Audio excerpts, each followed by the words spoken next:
Well, the Oscar nominations are out, and there are a few surprises. Ed Lawrence has more now from Hollywood. Hugo ran away with the most Oscar nominations, 11 in all, including Best Picture and Best Director. Through the eyes of an orphan in Paris, the movie tells the story of the early days of filmmaking. The silent film The Artist received 10 nominations overall, including Best Picture.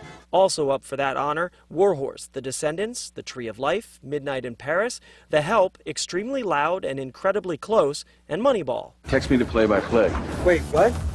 I don't watch the games. Moneyball is about the Oakland A's surprise turnaround in 2002.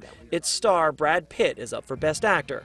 Pitt will be up against one of his best friends, George Clooney, who was also nominated for his role in The Descendants. At the Golden Globes, Clooney won.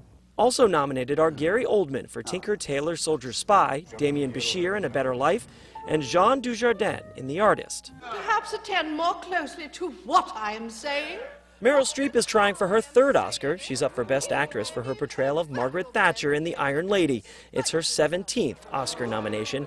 Glenn Close and Albert Nobbs, Viola Davis in The Help, Rooney Mara in The Girl with the Dragon Tattoo, and Michelle Williams in My Week with Marilyn are also nominated. I want 4 agents on at all times. I want to know what's in his trash, and I want you to photograph him at every dinner. The Academy surprised many critics when it snubbed the movie J. Edgar and its star Leonardo DiCaprio. I heard that very same argument from Edward Lawrence for CBS News, Hollywood.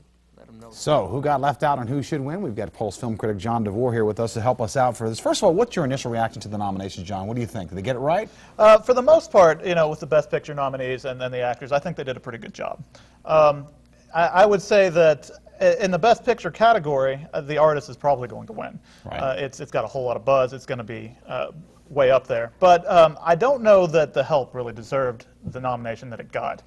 There are probably better movies out there. I think that the performances were great, but I think that it could have been, you know, several other movies like maybe Take Shelter, for instance. Right. That was a great movie, and it didn't get nominated. So. Well, let's talk about the Ed Lawrence, the reporter there mentioned George Clooney and Brad Pitt, good friends, both up for Best Actor. Looks like George Clooney's got the nod on this one, do you think? Probably, yeah. That's what I would say. However, I would prefer Gary Oldman. I think, you know, he's not been nominated before, he's not won, and he did a really good job in Tinker Tailor Soldier Spy. He played it with this understated British, it was great. He's one of those character actors that does a lot of things and he never looks the same in any movie. So Right. He really just immerses himself in a role. What about who got left out, you think? Out of the Best Actor, definitely Tom Hardy from Warrior. Now, Nick Nolte was nominated for Best Supporting, but I thought Tom Hardy was another one of those understated actors. He really brought this rage to the film that was just incredibly good to watch, and Warrior is one of those movies that's not going to get nominated because it's probably a bit too popular for the subject matter. Well, let me ask you this. This one was what was surprising to me, The Bridesmaids. We actually got a nomination on that movie. A flat-out, funny movie, but not the kind of thing the Academy usually says, okay, we'll maybe nominate this one. But they did for the supporting actress. I think that it was because the actress that they nominated is one of the larger actresses. So she's not the typical person that you're going to see. You mean larger as in size? Yes, larger in size. That's what I mean. Because I don't know about that. She's not what you would typically see in a Hollywood movie. So I think that because she did such a good job in the movie and because she is, you know, outside the box, she got the nomination. Interesting take on that. Send all the questions about that to John Devore, not to me. He's the one who made that comment. Just wanted to point that out for the folks at home. John, as always, we appreciate you coming in to give us your thoughts, and we'll see what happens Oscar time, right? All right, thank you. Let's go back to Amy.